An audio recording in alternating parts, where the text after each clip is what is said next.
Sir, एक video viral हो रहा है भीम आर्मी चीफ का और आज़ाद समाज पार्टी के संस्थापक बड़े भाई चंद्रशेखर आज़ाद साहब का, जो नगीना से लोकसभा सांसद भी है।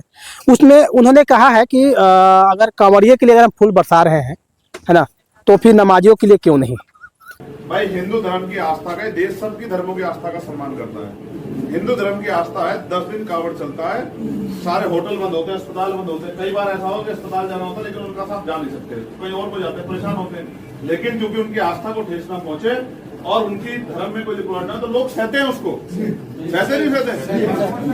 लेकिन 20 मिनट अगर ईद वाले दिन नमाज हो रही है तो कह रहे होने नहीं देंगे, ये वहीं पढ़ो, ये वहीं पढ़ो। आप मुझे बताओ, ये सामूहिक होती है, ईदगाह पे होती है, तो सब लोग इकट्ठा होते हैं, तो कह रहे नहीं करने नहीं देंगे, करने नहीं देंगे, ये हो जाएगा वो हो जाएगा। तो क्यों, ये क्या देश एक ही धर्म का है या दूसरे धर्म के लोगों की इज्जत नहीं है? क्या उनका सम्मान है? उनकी कोई इज्जत नहीं है क्या? उनका कोई आस्था नहीं है? तो सब नहीं जानते ये बात गलत है, लेकिन किसी की हिम्मत नहीं है, किसी को बुरी लगी, हिंदू धर्म के किसी व्यक्ति को बुरी लगी ये बात। अगर 20 मिनट उनकी नमाज के लिए व्यवस्था हो जाए, 20 मिनट को अगर रास्ता बदल जाए, किसी को बुरा लगेगा। और अगर कोई कहता हो हिंदू धर्म को मानने वाला व्यक्ति कि भाई मैं इससे सहमत नहीं, तो वो भी अपने धर्म के साथ नहीं है। क्योंकि अगर उनका मजहब ये सिखाता हो कि किसी दूसरे को परेशान करके या उसको पीड़ा देकर खुश हो, तो ये मैं नहीं मानता इस बात को।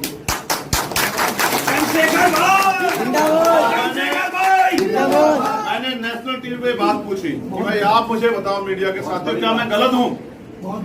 अगर आप इस तरह से किसी एक धर्म को टारगेट करोगे, सिख हो, जैन हो, बौद्ध हो, मुसलमान हो या बुद्धिस्ट हो, तो फिर मैं चंद्रशेखर आजाद चुप नहीं बैठूंगा। मेरी बात को आप याद रखना, जवाब मांगूंगा आपसे कि टैक्स देते बराबर का टैक्स देते, कब तक सहते रहेंगे हम लोग?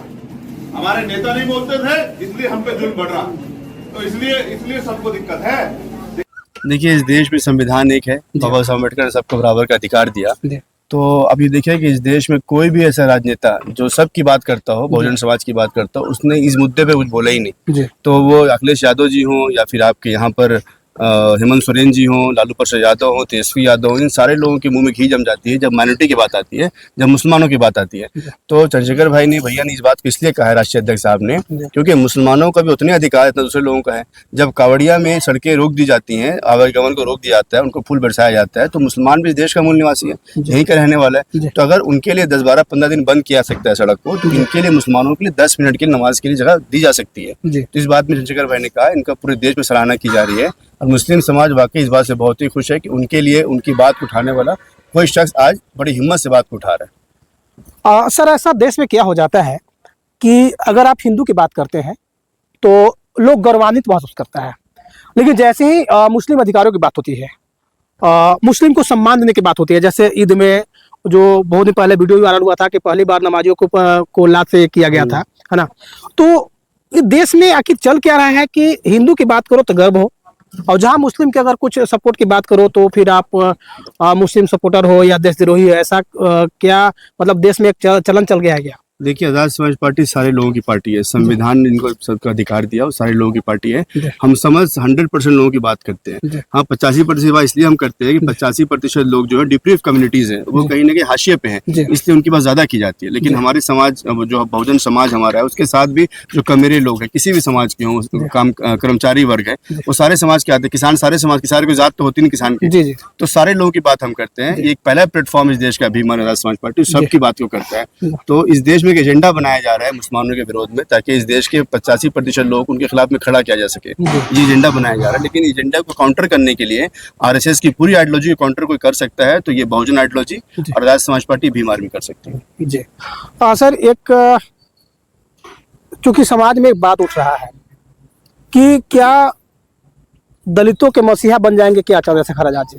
देखिए, इस देश में जब भी कोई शेड्यूल कास्ट का नेतृत्व खड़ा होता है राष्ट्रीय लेवल का, जैसे साहब काशीराम खड़े हुए हैं, तो उनको कोशिश की गई लोगों को कि उनको दलितों को नेता बना के दिया। आज जब चंद्रशेखर भाई मुसलमानों की बात कर रहे हैं, चंद्रशेखर आजाद साहब दलितों की बात कर रहे हैं, आदिवासियों की बात कर रहे हैं, सन्ना धर्म कोड की बात कर रहे हैं, पिछड़ों की बात कर रहे हैं, किसानों की बात कर रहे हैं, वहाँ पर जब रेसलर्स हमारे जब बैठे दिल्ली में, उनका आंदोलन जो उनकी बात किया उन्होंने, तो हम लोगों ने किसानों की बात भी किया, कमेरी जाति की बात भी किया, हमने यादव कम्युनिटी की बात किया, हमने वहाँ पर सैनी समाज का बात किया, प्रजापति समाज का बात किया। मैं बताऊँ, नगीना में प्रजापति समाज के लोगों ने वहाँ पर 750 से 800 लोगों का एक अधिवेशन बुलाया था। जी। उसमें राष्ट्रीय चंद्रशेखर आज़ाद साहब उनके चीफ गेस्ट थे। उन्होंने हमें सहयोग भी दिया था और उनसे कहा था कि आपसे हम उम्मीद करते हैं कि जब आप संसद पहुँचेंगे तो हमारे समाज की आवाज़ को उठाएंगे। तो लोगों की उम्मीदें बहुत बढ़ गई है, लेकिन जो मनुवादी ताकतें हैं वो कोशिश करती है कि जो डिप्रीव कम्युनिटी से कोई लीडरशिप उभरे, कोई मुसलमान हो, वो दलित हो, पिछड़ा हो, आदिवासी हो, इन सब लोगों को कहीं ना कहीं दबा दिया जाए और अगर कोई नेता बने तो उन्हीं का समाज का नेता बने, समाज का नेता ना बने। लेकिन चंद्रशेखर आज़ाद साहब से इतनी उम्मीदें लोगों की बढ़ चुकी हैं कि आज के वक्त में अगर देश में सबसे बड़ी मजबूत आवाज़ कोई है तो चंद्रशेखर आज़ाद साहब है। सर सटीक जवाब देने के लिए बहुत बहुत धन्यवाद सर आपको। शुक्रिया। जय भीम। नमस्ते। जय भीम।